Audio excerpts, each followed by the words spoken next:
Hi friends, welcome back to हदयार। तो हमारी गुमशुदा मैडम का ब्लॉग फाइनली आ चुका है। ब्लॉग आए हुए 1-2 दिन हो गए हैं, जिसमें कंटेंट के नाम पर ज़्यादा कुछ खास उनके पास बचा नहीं है। बस Ruhan Ruhan Ruhan, feed feed feed. तो व्लॉग की शुरुआत करी मैडम ने ये दिखाते हुए कि हमारा वार्डरोब सेट हो रहा है, और उसके ऊपर ये बताते हुए कि हम आज बाहर जा रहे हैं थोड़ा थोड़ा इंटीरियर का सामान लेने के लिए।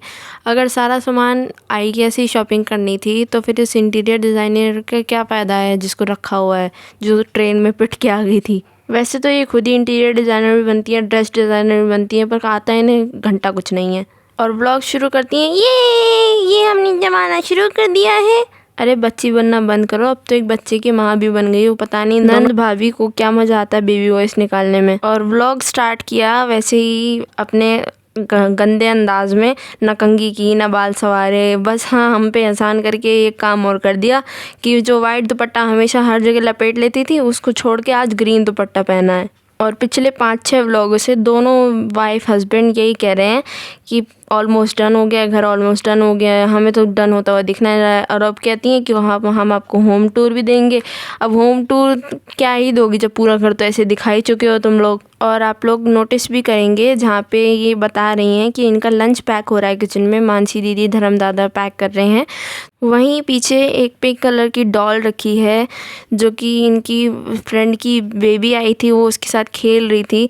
अरे अभी रूहान इतना छोटा है, वो डॉल से खेलने लायक तो है नहीं। और वैसे भी बॉयज़ को डॉल कम पसंद होती है, लेकिन अगर कोई आपके घर में उसको यूज़ नहीं कर रहा तो कम से कम उस बच्ची को दे देते, कुछ वो खुश हो जाती, उसके काम आ जाती वो। अब आता है प्रमोशन टाइम, जैसे कि इनकी ननद तो करती रहती है, फाइनली इन्हें भी आ गया है। देखा फ्रेंड्स, मैंने ताने मार मार के भाभी को प्रमोशन दिलवा ही दिया। चलो अच्छा है, मेरे साथ साथ भाभी की भी प्रमोशन की दुकान फिर से चालू हो गई। हूँ ना मैं बहुत बड़ी इन्फ्लुएंसर।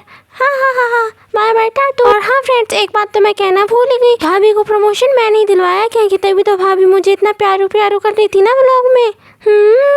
चुप रहो तुम सबा, तुम्हारी वजह से नहीं, तुम्हें मेरी वजह से प्रमोशन मिलते हैं। सो यस गाइस, मैं तो हूँ ही घर में सबसे ज़्यादा फेमस। गाइस मेरी वजह से तो इस घर का इतना भला हुआ है। चलो जाओ, मुझे रूहान को फीड कराना है। हा। और उसके बाद मैडम ने बैठ के जब बताया था कि हमें बाहर जाना है तो ऑब्वियसली नहाएंगी। अब सबा की तरह तो है नहीं कि सेम कपड़ों में चले जाएं, तो नहा के बैठ के इतना ज्ञान दिया, 5 से 6 मिनट तो ज्ञान में ही निकाल दिए। और उसके बाद शैम्पू कैसे करना है ये भी अब हम इन मैडम से सीखेंगे। इतना ज्ञान दिया इन्होंने, पूरी रिसर्च करी होगी इसके बारे में, तभी इतना ज्ञान दिया है। ये जो टेक्सचर दिखाती है ना, वो तो सबसे ज़्यादा बोरिंग होता है। और एक बात और नोटिस करी आप लोगों ने, जो डब्बा था जिसमें ये सारे प्रोडक्ट्स रखे थे उसमें चश्मा भी रखा था एक। तो अगर इतने सारे पैराबेन्स वगैरह उसमें केमिकल्स नहीं हैं तो फिर उस चश्मे का क्या यूज़ है शैम्पू के साथ करने के लिए। इन्हें एक शब्द रिपीट करने में बहुत मज़ा आता है, जैसे कि feed feed feed, coconut milk coconut milk coconut milk. बार बार एक ही चीज़ को रिपीट करके कहती है कोकोनट मिल्क हमारे बालों के लिए कितना अच्छा होता है। अगर अच्छा है तो डायरेक्ट कोकोनट मिल्क लगाओ, ये क्यों प्रोडक्ट्स क्यों सजेस्ट कर रहे हैं हमें। और उसके बाद आ जाती है बैग पैक करने की तैयारी। इसके बाद इन्होंने इस बैग में सामान रखना शुरू करा। सबसे पहले दिखाती हैं ट्रैश बैग, फिर अब इनके छोटे छोटे सॉक्स, उसका थर्मामीटर की तो खैर ज़रूरत कम लग रही थी। फिर ये रखती हैं उसके डायपर्स, और इतने सारे डायपर्स तो ऐसे रखती हैं जैसे वो बच्चा बेचारा पूरा दिन यही सब करता है। 2-3 घंटे के लिए जा रही थी या 2-3 दिन के लिए रख के ले जा रही थी। इसके बाद बाकी का सामान रखा, जैसे टॉवल्स, डायपर सैक और उसकी वेट वाइप्स वगैरह वगैरह, जो भी छोटे बच्चों का माल होता है। और इसका रोल ऑन, ये लोशन, ये सब पूरा ऐसे बैग पैक कर लिया जैसे 2-3 घंटे के लिए ना जाकर 2-3 दिन के लिए कहीं जा रही हूँ। अब रैश क्रीम, हींग, रोल ऑन, ये तो चलो समझ में आता है कि बच्चे को ज़रूरत पड़ सकती है, लेकिन नोज़ साफ़ करने वाला नोज़ल और वो नोज़ल ड्रॉप, ये सब चीज़ें पहले से नहीं पता होता कि कोल्ड है बच्चे को या नहीं है, या 2-3 घंटे के लिए वो भी रख कर लेके जाएंगी। तो इसके बाद एज़ यूजुअल सारी शॉपिंग करने के बाद मैडम चलती हैं अपनी शॉपिंग करने। बिना शॉपिंग करे तो इन लोग का व्लॉग ख़त्म ही नहीं होता। इतनी शॉपिंग करके पता नहीं कहाँ जाएंगी। इतने कपड़े हैं इनके पास कि रोज़ एक पहनेंगी ना तो भी शायद ख़त्म ना हो पाए। 2-3 साल या कितने साल निकल जाए इनके कपड़ों पहनते पहनते। दोनों ननद भाभी को बस शॉपिंग ही करना पसंद है। शॉपिंग,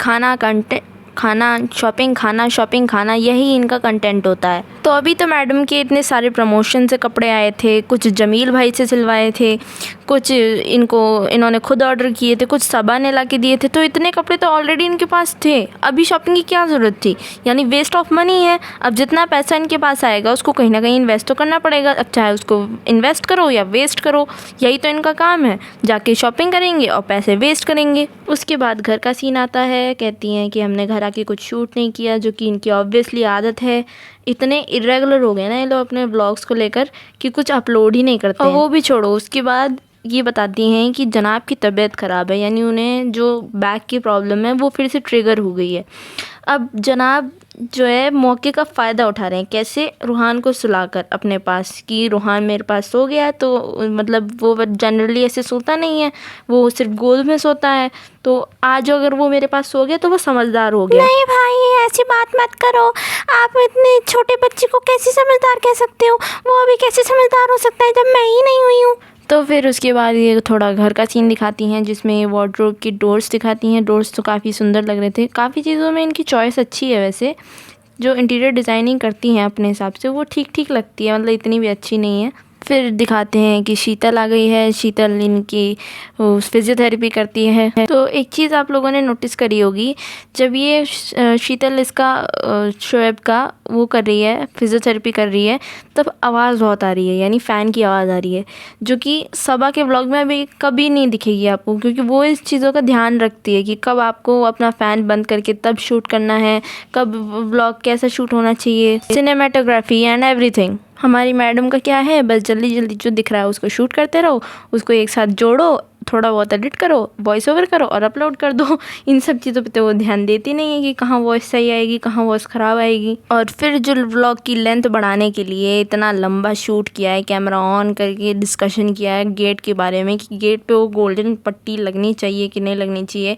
हमें तो लग रहा था कि व्लॉग चलते चलते दरवाज़ा पूरा रेडी हो जाएगा, जो इतना लंबा इन्होंने पूरा वो शूट किया है। इसके बाद सब आती है जो इतना बच्चों की तरह बोलती है, ये देखो कौन आ गया। इसके बाद थोड़ा ये कैमरे से बतियाती हैं और फिर फाइनली इनका व्लॉग एंड होता है, जिसकी हमें बेसब्री से इंतज़ार था कि कब इनका ये बोरिंग व्लॉग ख़त्म हो। चलो भाई, आज के लिए इतना ही। मिलते हैं आपसे किसी नए पॉडकास्ट में। तब तक के लिए अपना खूब सारा ख्याल रखिए। Bye bye, टाटू।